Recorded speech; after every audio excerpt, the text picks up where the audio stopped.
আমরা সবাই গল্প নিয়ে চলি, কিন্তু সব গল্প বলা হয়ে ওঠে না। অনেক কিছুই মুখে আসে না, জমে থাকে বুকের ভেতর। পড়াশোনা, পরিবার, ভুল বোঝাবুঝি দেখতে তুচ্ছ লাগে, কিন্তু মনটা ভারী হয়ে যায়। প্রতিদিন যেন এক একটি নতুন চ্যালেঞ্জ। অন্যায় দেখেও আমরা চুপ থাকি। ভয়, লজ্জা, সন্দেহ, মনে হয় আমি বললে কেউ শুনবে না। কথা বলা যায় না, তাই আমরা লিখি।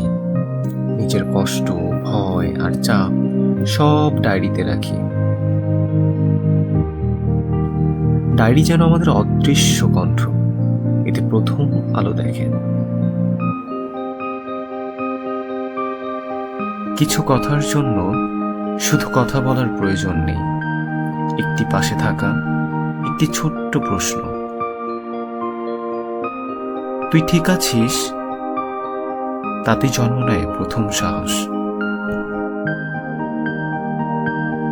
ধীরে ধীরে আমি কথা বলতে শিখলাম।